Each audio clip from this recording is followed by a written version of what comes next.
Principe de non-localité, la navigation des vaisseaux stellaires à travers la galaxie, Sophia Swarou. Yazi, simplifié, le principe de non-localité est compris par presque toutes les espèces et cultures interstellaires, mais il s'applique particulièrement à la navigation stellaire. Les applications pratiques de la navigation stellaire démontrent à tous ceux qui l'utilisent qu'il s'agit d'un fait observable et empirique, et non d'un modèle mathématique théorique inutile comme en physique.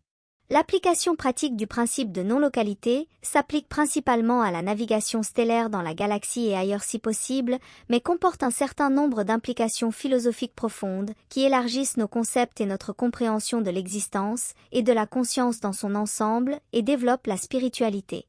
Le temps est une illusion, basée uniquement sur la perception et la conscience d'un individu. Le temps est inséparable de la conscience, l'un ne pouvant exister sans l'autre, et dans un état de relativité avec le sujet qui l'observe.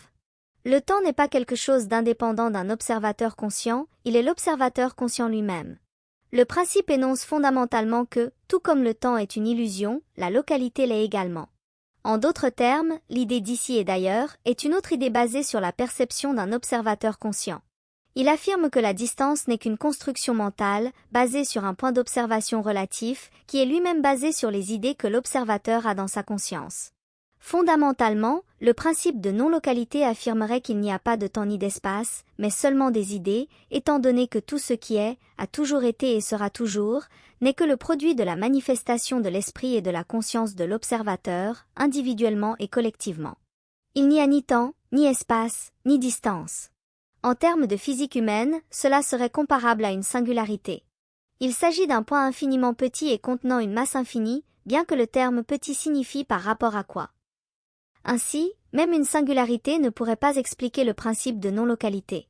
C'est tout dans un point inexistant, contenu dans un champ éthérique en dehors du monde matériel sous toutes les formes, variantes et interprétations, la source, l'éther. Pour en revenir aux parties empiriquement observables du principe de non-localité, un vaisseau spatial n'utilisera pas la propulsion pour parcourir de longues distances interstellaires qui, même à vitesse élevée, prendraient des milliers d'années. Ce qu'il fait, c'est changer la modulation de fréquence de toutes les molécules du vaisseau et de tout ce qu'il contient, du lieu de départ au lieu d'arrivée, comme cela est expliqué en détail dans Navigation stellaire. Le vaisseau n'utilise donc pas de propulsion. Il ne se déplace pas, il saute d'une fréquence d'existence à une autre. Mais qu'est-ce que cette modulation de fréquence dont je parle? Je fais référence aux oscillations exactes et aux relations énergétiques entre la structure moléculaire d'un vaisseau, son contenu et l'environnement qui l'entoure. En d'autres termes, les harmoniques d'une fréquence qui forme la matière dure, tangible, s'accordent parfaitement avec l'arrivée d'un tel vaisseau pour l'accepter dans son champ énergétique mathématique de la réalité, laissant derrière lui la matrice énergétique mathématique de son départ, qui n'est plus compatible avec elle. Cela permet à l'observateur de réaliser empiriquement que voyager à grande vitesse n'est non seulement pas nécessaire, mais tout simplement inefficace sur de longues distances, ce qui lui permet de remarquer qu'il n'y a pas de distance, que l'espace et le temps sont une illusion de l'esprit, et que l'univers et tout ce qui existe dans le soi-disant monde matériel est basé sur une illusion, sur des idées entretenues par une conscience. L'observation de ce saut du vaisseau par rapport au vaisseau se déplaçant par propulsion ouvre des idées, des concepts et des questions philosophiques et permet de réaliser que tout ce qui existe est basé sur la perception de l'observateur. Elle oriente la réflexion vers la prise de conscience qu'il n'y a pas de monde matériel. Le fait qu'il n'y ait pas de monde matériel signifie que tout ce qui existe est contenu dans une idée, dans la conscience. Cela signifie en fin de compte que l'univers dans sa totalité n'est pas fait de matière et d'énergie, mais d'idées, de perception, de conscience. Il est fait d'esprit. Gosia, merci. Quelques questions. Les races extraterrestres ont-elles d'abord conçu ce mode de voyage, puis elles l'ont adapté aux implications spirituelles, ou est-ce l'inverse? Quelqu'un a-t-il d'abord compris qu'il n'y avait pas de distance, et a-t-il développé une technologie basée sur ce fait? Yazi. C'est une question similaire à l'ancienne. Qu'est-ce qui est arrivé en premier, la poule ou l'œuf? Soit dit en passant, c'était l'œuf du point de vue des généticiens. À mon avis, ce devait être d'abord l'idée, le concept spirituel, puis le modèle mathématique, qui a prédit les applications pratiques de la modulation de fréquence pour exploiter le principe de non-localité, afin d'accroître l'efficacité des voyages spatiaux, en notant que pour la plupart des races stellaires et des cultures, la science et les mathématiques ne sont pas séparées de la spiritualité et de la conscience. En fait, ils devaient venir en même temps, mais l'idée ou le concept philosophique devait venir en premier de toute façon, parce que tout ce qui a été, est et sera, a d'abord été une idée. Gosia, d'accord. Ce principe de non-localité est appliqué par vous, et d'autres races ailleurs que dans les vaisseaux spatiaux, ou pourrait-il être appliqué technologiquement dans la vie de tous les jours? Yazi. Seulement en tant qu'application pratique, car il est utilisé dans la technologie des portails, qui n'est rien d'autre que la même technologie que celle des vaisseaux spatiaux, mais inversée. La machine qui module le portail ne voyage pas, seulement ce qui se trouve à l'intérieur de son vortex d'énergie, contrairement à un vaisseau spatial, qui voyage également à l'intérieur du vortex d'énergie qu'il crée. À part cela, les seules applications sont philosophiques, et elles sont très importantes et capitales, car elles permettent aux gens, aux êtres, de savoir qu'ils sont la source et la conscience, de savoir qu'ils sont les créateurs de tout dans leur réalité perçue, libérant leur esprit des idées de victimisation, et c'est tout simplement inestimable. Vous pouvez voir ici que le concept de non-localité est très important. Gosia, qu'est-ce qui vous semble le plus important, la non-localité ou le non-temps? Je ne pense pas que vous puissiez choisir. Yazi, on ne peut pas, c'est la même chose. Par exemple, on ne peut pas juger de la distance sans moyen de mesure, et pour mesurer, il faut une vitesse par rapport à quelque chose d'autre. Dans le cas des voyages interstellaires, il s'agit d'années-lumière vues de la Terre, mais la vitesse de la lumière n'est pas une constante, il n'y a donc aucun moyen de mesurer la distance, elle devient relative, une idée. La vitesse de la lumière n'est pas une constante, parce que le temps n'est pas une constante.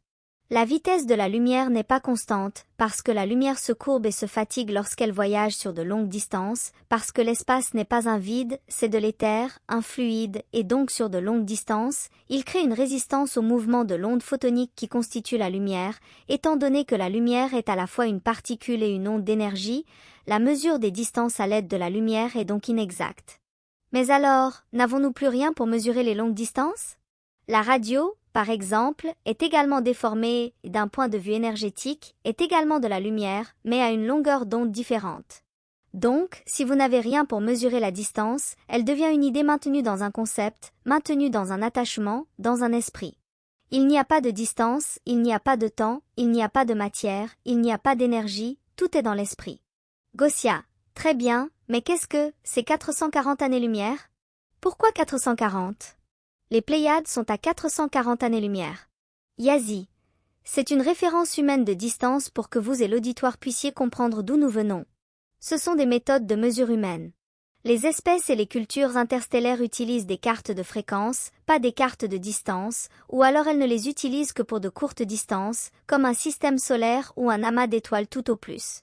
Mais alors, en termes de ces concepts philosophiques lourds et importants, nous en venons à observer le principe de non-localité, et puisqu'il n'y a pas de distance, pas de temps, pas de matière, pas d'énergie, cela signifie que tous les endroits de la galaxie sont contenus là où vous êtes, là où réside votre conscience-esprit.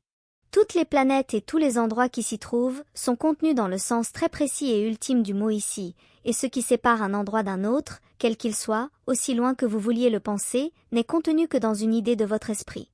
Vos pensées façonnent votre réalité, la réalité extérieure et intérieure, de manière très littérale. Cela se traduit également par le concept selon lequel chaque âme, ou chaque personne du moi ego, se trouvera toujours dans un domaine d'existence exact et précis, tel qu'elle le perçoit, en parfait accord avec ses idées et ses pensées, parce que les idées et les pensées sont des fréquences, et qu'elles constituent leur fréquence d'existence. Ainsi, spirituellement parlant, lorsqu'une âme ou un moi ego évolue au-delà de son environnement perçu comme le monde matériel, son contenant ou corps conçu pour contenir sa conscience sur un plan, disons la matrice sociale de la Terre, commencera à devenir incompatible en fréquence avec l'âme-esprit, ou le moi ego qui l'habite, créant ainsi un décalage ou une disharmonie de fréquence. Également connu sous le nom de syndrome de dissonance de fréquence, qui explique une grande partie des problèmes auxquels les starseeds sont confrontés sur Terre. Gosia. Est-ce que c'est sur cela que se base le remote viewing? Le concept que tout est ici et que tout est accessible de n'importe où? Yazi, oui, cela aussi. Il s'agit de déplacer votre fréquence mentale, de ne pas accepter l'idée de la distance et des barrières comme étant réelles.